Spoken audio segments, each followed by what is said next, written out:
그렇게 심각하게 받아들이지 않을 것이다. 그러면 미국이 중국에 대해서 경제적으로 무슨 보복을 할 수 있느냐? 그건 불가능하다. 오히려 중국이 미국에 대해서 경제 보복을 할 수가 있다. 중국이 가지고 있는 미국의 국가 채권을 다 팔아버리면 된다. 이래서 중국에 대해서는 이미 세계 어느 나라도 압력을 넣어서 먹힐 수 없는 그런 상황으로 중국이 이미 커져버렸어요. 커져버렸습니다. 최근에 그 GDP죠. GNP라고 그러죠. GDP, 국내 총생산 계산이 지금 나와 있어요. 이것을 PPP 기준, 그러니까 구매력이라고 합니다. 구매력 기준으로 계산한 랭킹이 있어요.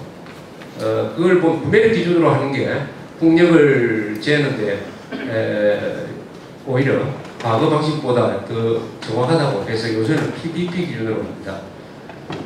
과거 기준으로 하면은 가장 큰 나라는 미국, 그 다음이 일본인데 PPP 기준으로 하면은 거기 순서가 바뀌어요. 제일 큰 나라가 미국이고 바로 그 뒤에 중국입니다. 중국. 그 다음에 이제 일본, 인도 이렇게 내려가는데 최근 통계를 보니까 미국이 한 14조 달러, 그 다음에 중국이 한 8조 달러 이렇게 돼 있어요. 그리고 일본이 한 4조 달러 이렇게 돼 있습니다. 통계를 가보니까 중국, 일본, 한국 요 세 나라의 GDP 합친 거하고 미국의 GDP가 같습니다. 점점 중국이 더 커질 것입니다. 그래서 한 10년 안으로 중국의 GDP가 미국을 능가하게 될 것입니다. 능가하게. 이런 상황이 되면은 중국과 미국은 일종의 과거의 미소 냉전 체제식으로 양극 체제로 가고 상호 존중과 상호 대화가 있을 뿐이지 중국한테 압력을 넣어서 문제를 해결한다는 것은 어려울 것이다. 그러면 한국의 통일 문제는 어떻게 되느냐?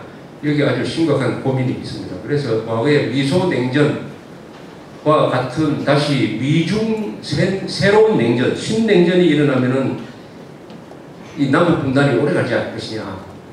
다만 미소 냉전과 같은 그런 아주 절박하고 처절하고 무시무시한 냉전은 일어나지 않을 것이다.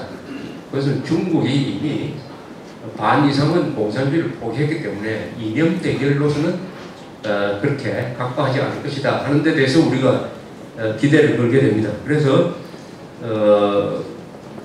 이 중국이라는 존재, 중국이 어떻게 변화해가지고 북한을 언제 버릴 것이냐 하는 여기에 대해서 아직도 답이 나오지 않기 때문에 북한 경제는 오래 가는데, 그러나 그것은 외부 사정이고 내부적으로 북한이 큰 변화가 일어나가지고 북한에서의 개방, 개혁 또는 이 자유화 바람이 한번 불기 시작하면 그것은 외부에서 아무도 말릴 수가 없다.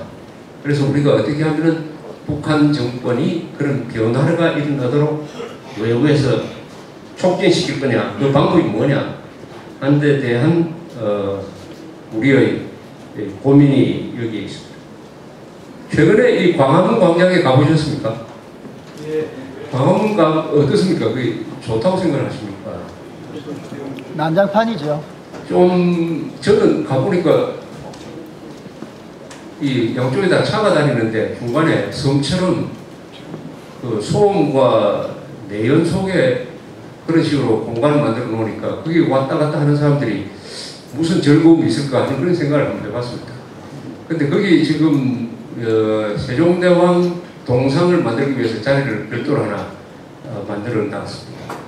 거기에는 세종대왕 동상은 너무나 전국에 많고 더구나 덕수궁 안에 세종대왕 동상이 있죠.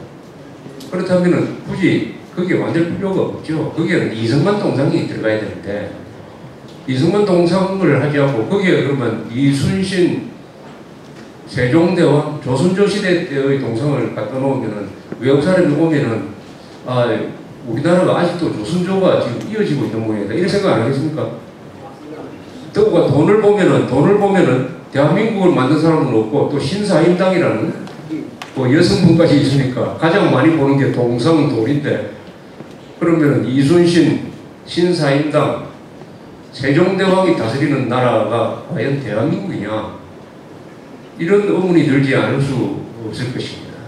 이게 생각 없는 사람이 광장을 만들고 생각 없는 사람이 인사를 하고 하면은 바로 그런 국가인권위원장 같은 인사가 나오고 바로 이런 광장이 만들어지는 것입니다. 생각이 있느냐 없느냐.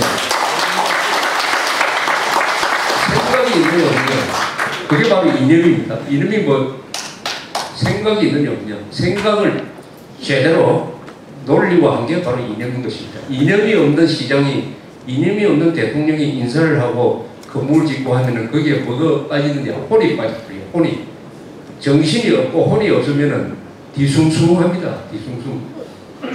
건물도 뒤숭숭하고 관리하는 것도 뒤숭숭하고 해가지고 그걸 보고 나오면 머리에 뭐 남는 게 하나도 없게 됩니다. 아서 슐레신즈라는 유명한 미국의 역사학자가 미국의 분열이라는 책을 케네디 대통령 시절에 쓴 적이 있는데 거기에서 이 사람이 이런 주장을 했어요. 한 국가를 망치게 하는 제일 좋은 방법은 그 국가가 가지고 있는 기억을 말살하는 것이다. 국가의 기억을 말살하는 것이다. 바로 이게 오늘날 한국에서 진행이 되고 있습니다. 국가의 기억은 뭐냐? 동국 대통령에 대한 기억, 6.25에 대한 기억, 근대화에 대한 기억, 월남 파병에 대한 기억, 서울올림픽에 대한 기억, 민주화 투쟁에 대한 기억, 북한이 지금 어떻게 살고 있느냐, 북한이 왜 저렇게 못 살냐에 대한 기억, 아웅산 테러에 대한 기억, 1.21 청와대 습격 사건에 대한 기억, 8.15 유경수 여사 암살 사건에 대한 기억, 카알기 폭파 사건에 대한 기억, 이게 국가의 기억이에요. 이걸 말살시켜 버리면 그 국가가 정신이 없어져가지고 혼이 빠져가지고 멍하게 되어버린다. 치매라는 게 꼭 사람한테만 오는 것이 아니라 국가에도 치매가 와요. 어떻게 하냐? 기억장치가 없어져 버리면 치매가 되는 것입니다. 오늘 제가 여기서 뭐 이야기하는 거, 제가 글을 써서 생활하는 거, 또 글을 써서 의미 있는 활동을 하는 그 힘의 원천은 저 머릿속에 있는 기억 아닙니까? 근데 어느 순간에 제가 가지고 있는 기억이 다 날아가 버렸다 하면 저는 글자 하나를 쓸 수가 없어요. 그리고 집에 가도 전부 다 쓴 사람만 있어요. 네? 그래가지고 부모를 무슨 친구처럼 여긴다든지 이런 행동을 하기 시작합니다. 근데 바로 한국이 지난 한 30년 동안 그런 과정을 밟기 시작을 해가지고 한국이 사람은 젊고 체력은 참 좋은데 이 치매기가 있다 이렇게 돼버리죠. 치매 초기 증상을 보내는 게 한국입니다. 치매의 초기 증상이에요. 기억력을 테스트를 하면은 이게 치매가 왔는지 안 왔는지 알 수가 있어요. 지나가는 사람 보고 젊은 사람들 불러가지고 6.25가 언제 났느냐 알아. 그래서 대충 1950년대 아닙니까? 이렇게 하면 그건 합격 점수죠. 꼭 1950년이라고 이야기 안 해도 그게 아니고 혹시 일제시대 때 일어난 거 아닙니까? 또는 일본이 쳐들어온 거 아닙니까? 이렇게 이야기한다든지 6.25 남침하니까 그걸 해석을 잘못해가지고 남쪽에서 쳐들어간 거 아닙니까? 또 이렇게 반응이 나온다든지 하면 이게 치매기가 온 건데 미안하지만 지금 한국에서 그런 일이 총체적으로 벌어지고 있습니다. 그래서 이 기억장치를 어떻게 살리느냐, 한 30년 동안 기억장치를 망가뜨리는 운동이 벌어졌기 때문에 이 기억장치는 양쪽으로 망가지고 있어요. 한자를 안 씀으로써 우리의 전통 역사로부터 멀어지고 좌익들이 한국 현대사를 때려 부수면서 현대사에 대한 기억이 말살되고 해가지고 이 좌익 득세와 한글 전용에 의해서 한국인이 가져야 될 기억장치가 마비되고 있습니다. 그런데 여기 계신 분들이 바로 우리 국가가 꼭 기억해야 될 그 기억을 많이 하고 계시는 분이에요. 기억의 양이라든지 체험이라든지 이런 걸 보면은 여기 계신 분들이 정말 자료의 보고입니다. 보고. 문제는 보고를 스무디하고 그걸 가지고 있다가 돌아가셔버리면은 그처럼 아까운 게 없습니다. 우선 예금 잔고가 하루아침에 사라지는 게 아까운 게 아니라 그거보다도 더 아까운 것은 그것도 아깝지만 기억을 가지고 있다가 좋은 기억을 가지고 있다가 돌아가시는 순간부터 그게 없어져 버리는 거예요. 살아계실 때 그 기억 장치에다가 이 코드를 뽑아가지고 내가 하면은 젊은 사람들한테 전해줄 거냐 하는 것이 중요하죠.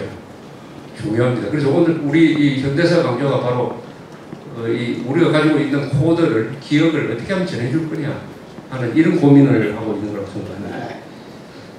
우리나라에서 제일 큰 정치 세력이 어딘지 아십니까? 한국에서 제일 큰 정치 세력, 당을 만든다면 제일 큰 정당이 어디냐? 바로 50세 플러스, 그걸 어떻게 보면 노장층이니까 노장층, 노장당, 이름을 노장당, 50 플러스 정당, 이름을 50 플러스라고 붙이면 그걸 정당 이름